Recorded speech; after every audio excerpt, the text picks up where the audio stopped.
Welcome to this explainer. Today we are digging into the historical origins of a literal universal obsession, the French fry. Every July 11th we celebrate National French Fry Day and completely devour millions of these crispy, golden sticks. But where did they actually come from? Well, this journey is packed with global travel, fierce rivalries, and massive industrial revolutions. Okay, let's dive into this and uncover the actual truth behind everyone's favorite comfort food. It's the ultimate culinary hook, right? We look at the name, French fries, and we just assume the case is closed. Boom, France invented them. But what if that name is actually a massive geographical lie? Yeah, as you're going to see, France might just be taking credit for a masterpiece they didn't even invent. No way, right? Let's look into it. Section 1. The potato's early journey. Before we can solve this fry mystery, we have to trace the root ingredients back to its ancient origins. So, the humble potato actually started far, far away from the deep fryers of Europe. Back in the ancient era, they were carefully cultivated by the Inca civilization way up in the Andes Mountains of Peru.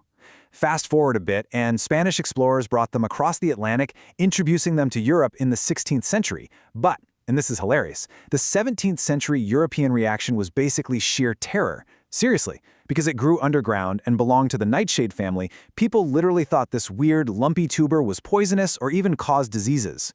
It took decades for folks to finally realize, oh wait, this is actually an agricultural miracle.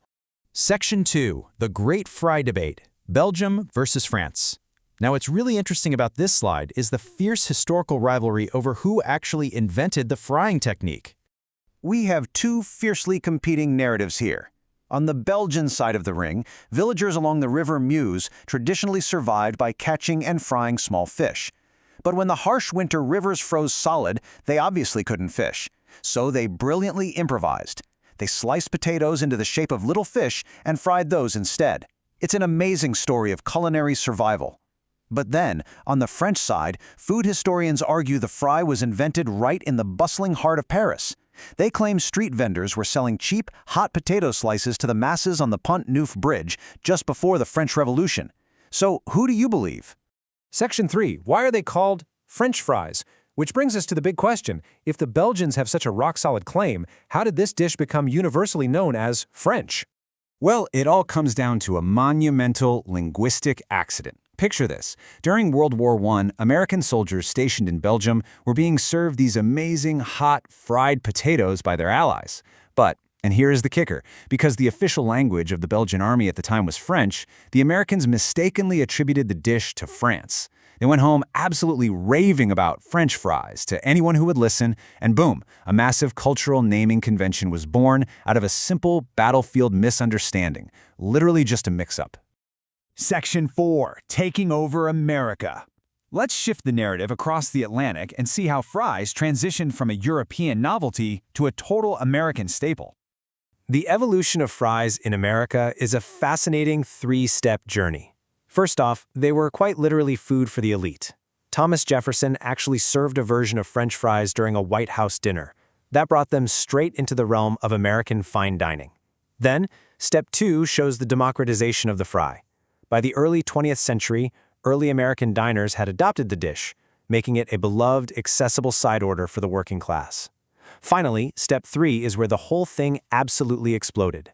Post-World War II industrialization and the sudden boom of the home freezer in the 1950s meant that frozen fries could be mass-produced, shipped, and stored super easily. The fry had officially made it. Section 5. The Fast Food Revolution. This is the major turning point in fry history. Mass industrialization and the rise of fast food.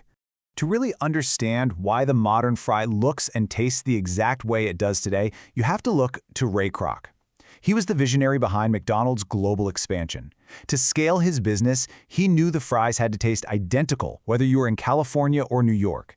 He championed frozen fries, working super closely with suppliers to perfect a freezing technique that preserved that perfect texture.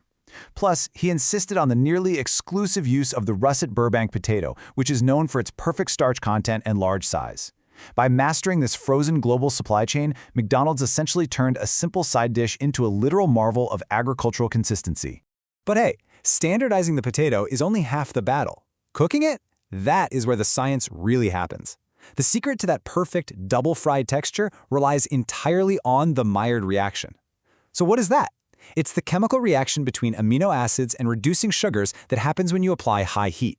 It's the exact same reaction that gives a beautifully seared steak or a crusty loaf of bread its distinctive flavor. Plunging a carefully balanced, starchy, sugary potato into hot oil triggers this exact chemistry, creating that legendary crispy outside and steaming, fluffy inside. It's just pure culinary chemistry. Section 6. Fries around the world. As the fast food revolution pushed fries globally, different cultures really started to make the dish their own. And this brilliantly illustrates how local adaptations have turned a simple potato into a massive global economy driven by the frozen fry market.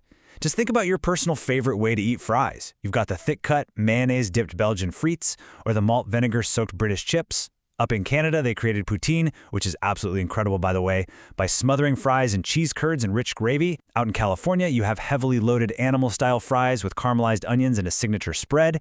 And today, we're seeing massive popularity in highly seasoned variations, like curry and masala fries, blending traditional spices with the crispy potato base.